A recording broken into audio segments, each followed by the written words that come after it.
Okay, I'm here at the team of Opera North. Now, come on, guys, you have to introduce yourselves. My name is Maria Satterfield, and I am the chairman currently of Opera North and part of the creative music team with my dear friend. I'm Emma Couper, and I was the musical director for this last event, Opera in the Garden. Right, so Emma, tell us about the event that actually happened yesterday. What actually happened? So yesterday we had a gorgeous outdoor event with the Opera North Chorus and our guest artist Deborah Waikapoi. And what we tried to do was recreate the magic of Opera in the Garden that once was in Glenbervie. Yeah, and I think we really did it. We got a wonderful crowd here at the beautiful Taha Moana in Waipu. So, have you got an idea in numbers? Guesstimating that it's around 700. That's my gist. And kids were free, so we didn't count that. But there were a lot of children and teenagers here, and that was part of the kaupapa of the original Opera in the Garden event, was that children would be free and encouraged to experience this kind of music. Now, speaking of children, you had the tweeters in there as well. Well, they're not tweeters anymore. Not tweeters anymore. Yeah. You're going to tell us a bit about them. Yeah, so they're a group of local children, so local to Bream Bay, Yeah. and a larger cohort went to the World Choir Games last year, and they received a bronze medal.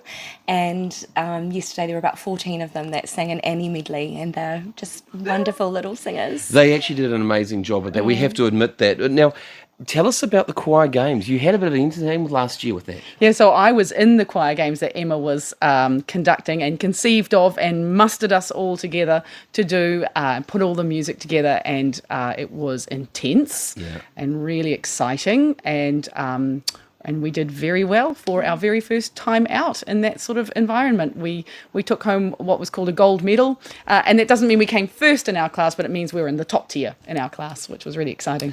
So there was a whole pile of other events that you did last year as well. What were those? What were some of the things? We did a new sort of event called, which we named Vocal Embers last year, and it was about reigniting the flame of music. So all the music was based on torch songs and contemporary music that's been made choral. We did it at Forum North in the exhibition hall with catered plates and set it up just like a big jazz nightclub. So that was really fun. Look out for more things like that coming from us. We definitely are interested now in breaking the mould. So we also have our structure of Opera in the Garden every year, but that we start really branching out. Like actually, in a couple of weeks, we are going to sing at a screening of Tina.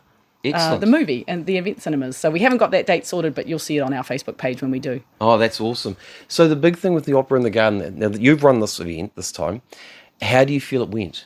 It was exceeded our expectations. Yeah. It was a wonderful feeling. The music was great. It was so tight, and there was a feeling that it was really appreciated by the audience. Yeah, so we're really looking forward to next year. I was just going to say next year.